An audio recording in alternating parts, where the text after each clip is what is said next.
I'm a pretty big fan of these changes. So hot fixes July 24th. So they just finished it up today. I just have to say overall, definitely in the right direction for something that you know, it's been less than a week since they launched the season and they put out an update like this. I'm pretty happy with it. I think it takes the game in the correct direction overall. Do I think it's perfect? No, but it addresses some of the serious issues I had. First off, matchmaking. Adjusted matchmaking rules so that players are restricted to matches within their level range. This will ensure that high-level players with high-level weapon and armor are not fighting matches against low-level players. It also ensures that players will find the right level loot for their tier. What that means is essentially you'll stop fighting people who wear legendary armor, and you won't get into lobbies where you can find legendary armor, but also you won't get into lobbies where you're only finding greens too. So you'll always get roughly the materials you're supposed to get, and it tells you the level range here. Level 1 from 9, you're in the weakest, then 10 to 19, you're in the next level, 20 to 34, next level, 35 to 49, next level, 50 plus, you're at max. 65 plus, there's supposed to be another one, but they don't have that tier active yet. With that being said, we're on the higher end of medium security right now.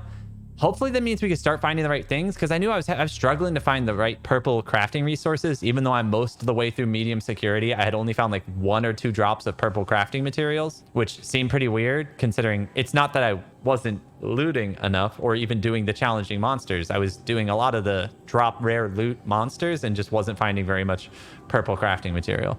So hopefully that fact that now we're locked into medium security means we'll find more of the loot that we want. And hopefully that works the same for you guys, that you're finding more of the loot that you can actually use.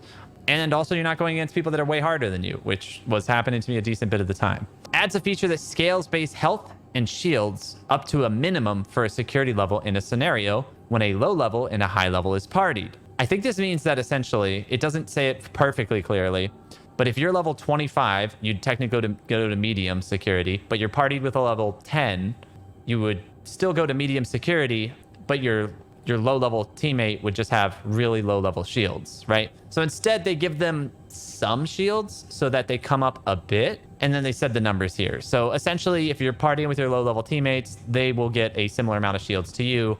Not quite as much, it seems like, judging by, like, so I'm in medium tier, and they're giving them 186, and by 186, for reference, I'm at, like, 204.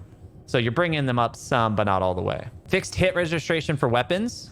Love seeing better hits overall. Weapon emissive glowing particles no longer show while in match. Adding capability for knives to deal damages to lights. I was actually curious about that. When I could reach lights, I was trying to smack them with my melee weapons and they wouldn't break, which I was like, that's kind of a weird touch. But I wasn't even going to complain about it. But I guess somebody did and they patched it. So that's really cool that they took the time of day to improve that. They also did some very big bug fixes and changes, or I guess not bug fixes. Those are bug fixes. But they also did some big numbers tweaking and balancing for the guns. And I'd have to say I overall approve it. There was a pretty strong meta leaning heavily into silenced pistols as being kind of OP, and got a pretty sizable nerf overall. So I think it'll see some more play for some other guns. So here's that weapon balancing for you. They buffed the assault rifle by almost 10% damage. Base damage changed from 22 to 24. Mag size changed like almost 20% from 24 bullets to 30 bullets. Headshot damage modifier went from 1.75 down to 1.5.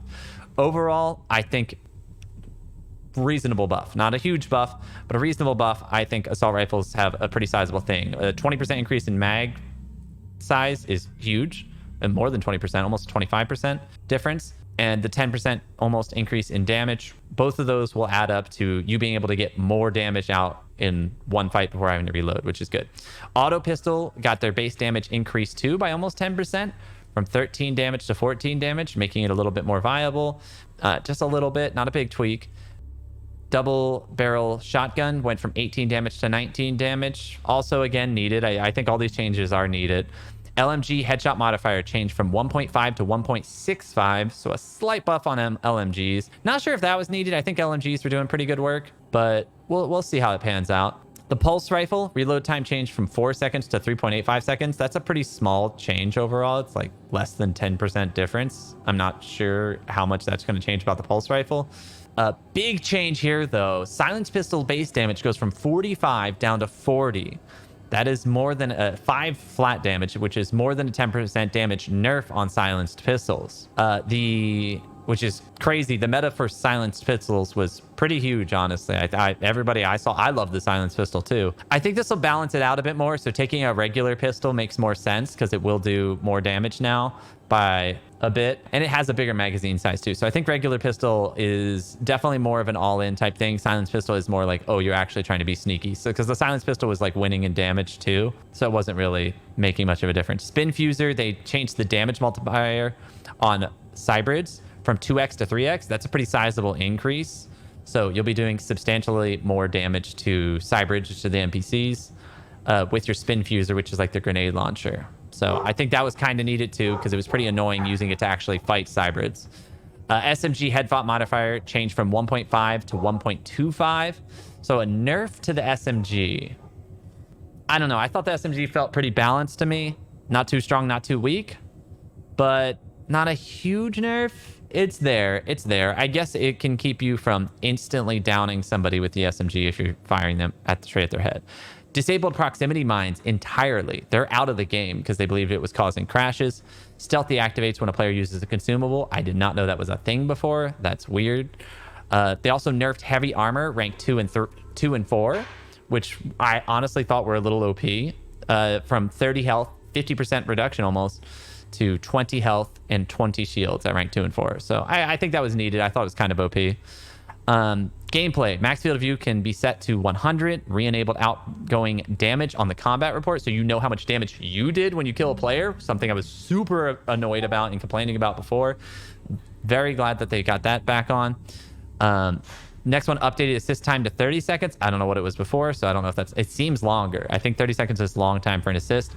Changed the revive invulnerability from 5 seconds to 2 seconds. I guess a few people were really abusing as soon as they come back, doing tons of damage in a fight. Once the whole team is eliminated, you can now spectate enemy teams, which is very important to me because it really helps you feel like, is this person exploiting? Are they just really good? You can get a little bit more information because you can watch the enemy teams after your entire team is eliminated. That was a huge request for me. Huge request for me. So overall, they've changed a lot of the things that I personally complained about.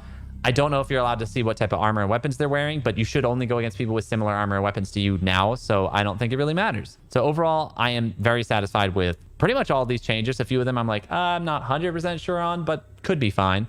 But then a bunch of them I'm like, yes, yes, yes, yes, yes, and I just hope they keep it up, honestly. There's some bug fixes. Fix for shop suits and or weapons sometimes not showing up.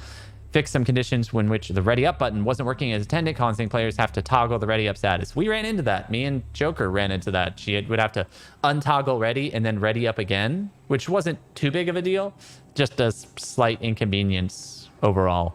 Closed the loophole that allowed the death crates to be duplicated. I think that was me.